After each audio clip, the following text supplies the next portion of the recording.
بسم اللہ الرحمن الرحیم۔ سورہ یاسین کے بے حد فضائل ہیں جو مختلف احادیث میں جمع کیے گئے ہیں۔ عطاء بن ابی رباح رضی اللہ تعالیٰ عنہ کہتے ہیں کہ مجھے حضور اقدس صلی اللہ علیہ وآلہ وسلم کا یہ ارشاد پہنچا ہے کہ جو شخص سورہ یاسین کو شروع دن میں یعنی جیسے ہی فجر کی نماز کے بعد شروع دن میں پڑھے اس کی تمام دن کی حاجات اللہ کے حکم سے پوری ہو جائیں گی۔ حضرت ابو ہریرہ رضی اللہ تعالیٰ عنہ سے روایت ہے کہ حضور صلی اللہ علیہ وآلہ وسلم نے فرمایا، اللہ تعالیٰ نے زمین اور آسمان کی تخلیق سے 1000 سال پہلے سورۃ طٰہٰ اور سورہ یاسین کی تلاوت فرمائی۔ جب فرشتوں نے سنا تو کہنے لگے، خوشی اس امت کے لیے جن پر یہ صورتیں نازل ہوں گی، سعادت مند ہیں وہ سینے جو ان صورتوں کو محفوظ کریں گے، اور سعادت مند ہیں وہ زبانیں جو ان صورتوں کی تلاوت کریں گی۔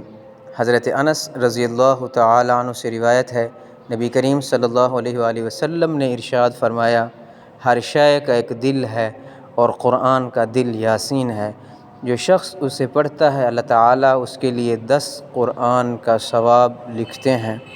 حضور اکرم صلی اللہ علیہ وآلہ وسلم نے فرمایا، جو شخص دن کے اول حصے میں سورہ یاسین پڑھ لیتا ہے اس کی پورے دن کی ضروریات پوری کر دی جاتی ہیں۔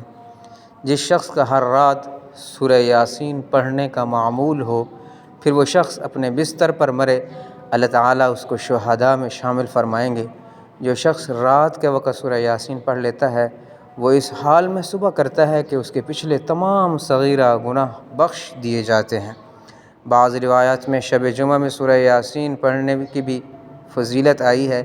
ایک حدیث مبارک میں نبی کریم صلی اللہ علیہ وآلہ وسلم نے فرمایا، بے شک کتاب اللہ میں ایک ایسی صورت ہے جس کو العزیز کہا گیا، اور قیامت کے دن اس کے یاد کرنے والے کو شریف کہا جائے گا۔ وہ شفاعت کرے گی اپنے صاحب کے لیے، ربیعہ اور مضر کے لوگوں کی تعداد سے بھی زیادہ لوگوں کی، اور وہ سورہ یاسین ہے۔ علماء کرام سورہ یاسین پڑھنے کے بہت سے برکات فوائد ذکر کرتے ہیں۔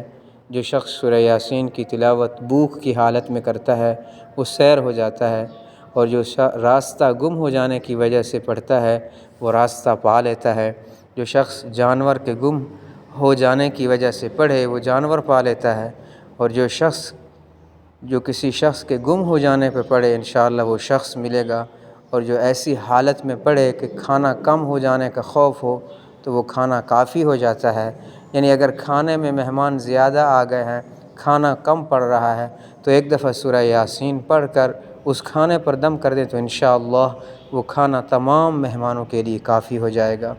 جو ایسے شخص کے پاس پڑھے جو نزاع میں ہو تو اس وقت اس پر نزاع میں آسانی ہو جاتی ہے اور اس کی روح آسانی سے پرواز کر جاتی ہے۔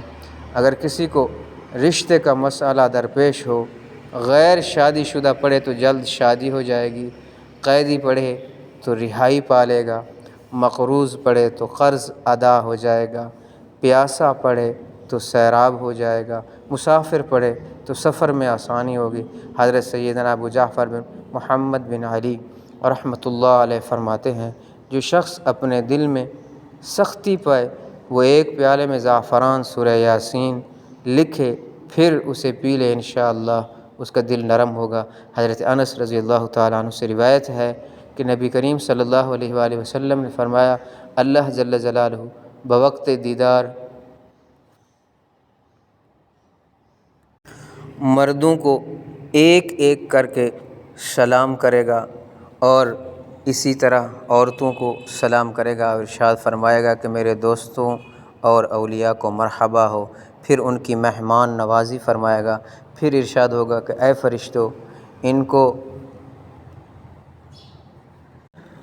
فرحت بخش دو، اور فرشتے جنت کی نغمہ سراؤں یعنی حور عین کو لائیں گے، اور لوگ طرب میں آ آ کر خوب وجد کریں گے۔